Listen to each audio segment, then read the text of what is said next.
ကျောင်းနဲ့အလှမ်းဝေးလာတဲ့ထမင်းဆိုင်သေးလေးတစ်ဆိုင်မှာကောင်လေးတယောက်ကလည်းထမင်းလာမှစားဆိုင်ရှင်းလာကပ်ပြီးတော့လဲလေတန်းတိုးတိုးလေးနဲ့ပေါ့ဟိုလေတောက်ကိုထမင်းလို့တပွဲတော့ရောင်းပြီးလို့ရမလားခင်ဗျတောက်ပတ်စံမလောက်လို့ရပါတယ်တာကြီးပြောဆိုဆိုနဲ့ဆိုင်ရှင်းတော်ကြီးကလည်းယောက်ျားကြီးထမင်းလို့တပွဲတော့လုပ်ပေးပါအောင်ဟင်းညုံနဲ့ငပိရည်လည်းထည့်ပေးဖို့မမိနဲ့ယောက်ျားဖြစ်သူကလည်းထမင်းဖြူတပွဲကိုကောင်လေးထိုင်နေတဲ့ခုံမှာသွားချပေးတာပေါ့ကောင်လေးကလည်းသူ့ကိုထပ်မှာဟိုလေသားအတွက်နောက်ထပ်ဟင်းမပါတဲ့ထမင်းပလာတစ်ထုပ်လောက်လုပ်ပေးလို့ရမလားခင်ဗျကောင်းလေးခင်ဗျာလည်းပြောရတယ်သူ့မျက်နှာလည်းတော်တော်လေးအားနာနေတဲ့ပုံဟောရပါတယ်တာရဲ့ဒါနဲ့ဒီထမင်းတော့ကမင်းဘာသွားလို့ဖို့တာညာကြရင်စားဖို့ပါဦးဆိုင်ရင်ဖိုးကြီးကလည်းသူ့ကိုဂယုဏတက်တဲ့မျက်လုံးနဲ့ကြည့်ပြီးတော့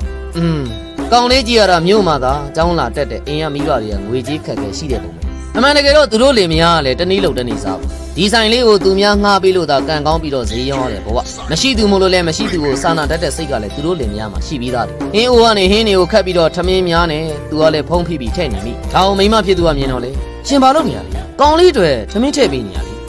ရှင်ကလည်းတုံးလိုက်တာပေးခြင်းနေမှတော့ဝှက်ပြီးတော့ပေးစီရလားဒီတိုင်းပေးလေရရတာဗာလေရှင်ကကျမမြင်မှာကြောက်လို့ကြောက်စရာမဟုတ်တာရှင်ကျမလည်းစာနာထောက်ထားတတ်တဲ့မိမသားတယောက်ဒီမိမဘာလီလာပြောနေရဒီတိုင်းဖြောင်ပြီးတော့သူ့ကိုအထင်သေးရရောက်သွားမှာပေါ့ခါပြီးတော့လေသူရှက်သွားရင်နောက်ဆိုရင်ဒိုးဆိုင်ကိုသူဘယ်လိုလုပ်ပြီးလာရဲတော့မိမဖြစ်သူကလည်းလင်းယောက်ျားကိုကြည့်ပြီးတော့ပီတိဖြစ်မိတာပေါ့အမလီငါယောက်ျားကလေတနာတက်ယုံတစ်မျိုးတည်းမဟုတ်ဘူးလူတယောက်ကိုအဖက်ဖက်ကစာနာစိတ်ကလည်းကြီးမားပါရဲ့အဲ့ဒီလိုနဲ့ပဲကောင်လေးကလည်းသူတို့ဆိုင်မှာလာပြီးတော့ကြောင်းပြီးဒီအထိထမင်းလာစားခဲ့သူတို့လင်မယားကလည်းတနေ့တစ်မျိုးမယိုးလျအောင်ဟင်းမျိုးထမင်းနဲ့ဖုံပြီးပေးလေရှိတာကြောင်းပြီးတော့ကောင်လေးကလည်းသူတို့ဆိုင်ကို10နှစ်ကြာမြတောင်တစ်ခါမှတောင်ရောက်မလာတော့တနေ့မှတော့မြေပိုင်ရှင်ကလည်းမြေကိုရောင်းလိုက်ပြီးဖြစ်ကြောင်းဒီနေရာကနေရွှေပြောင်းရတော့မြေဖြစ်ကြောင်းလာပြောတော့လင်မယားနှစ်ယောက်သားလည်းစိတ်ပြက်လက်ကျက်ဖြစ်ပြီးတော့အိမ်မှာထိုင်မိုင်နေကြစီမှာတော့သူတို့နေတဲ့အိမ်သားကိုကားတစ်စီးလာထိုးရတာလူတယောက်ကလည်းကားပေါ်ကနေဆင်းပြီးသူတို့ရှိရာကိုရှောက်လာကျွန်တော်ကကုမ္ပဏီတစ်ခုရဲ့မန်နေဂျာတူပါခင်ဗျာကျွန်တော်တို့တတိယလည်းအတော်တို့လင်မယားချက်တဲ့ဟင်းကိုအရန်ကြိုက်တဲ့လူတယောက်အဲ့ဒါကြောင့်လည်းကျွန်တော်တို့ကုမ္ပဏီအနားမှာဆိုင်ဖွင့်ပေးဖို့တောင်းဆိုထားလို့လင်မယားနှစ်ယောက်ကလည်းအံ့အားသင့်သွားတာသူတို့ဆိုင်ဆုပ်ဆုပ်လေးမှာဘလို့တတိယများလာပြီးတော့စားဘူးပါလေပြီးတော့လည်းသူတို့မှရှိတာလည်းအိုးစုပ်ခွက်စုပ်တွေမို့လို့ကုမ္ပဏီအနားမှာသမင်းဆိုင်သွားဖွင့်ရမှာလေဘလို့မှမဖြစ်နိုင်လို့လည်းသူတို့ညင်းဆိုခဲ့အဲ့တော့မပူပါနဲ့ကျွန်တော်တတိယဆက်ဆက်ရပြင်ဆင်ထားပြီးတာပါသွားပြီးတော့ချက်ပြုတ်တက်တက်အဲ့ဒီတတိယဘာဖြစ်လို့သူတို့အပေါ်ဘလောက်တောင်သဘောကောင်းနေရလဲဆိုတာသူတို့နားမလည်ဘူးနောက်ဆုံးတော့သူတို့ပေါ်ကောင်းတဲ့တထေးကြီးကတချင်ကသူတို့စီက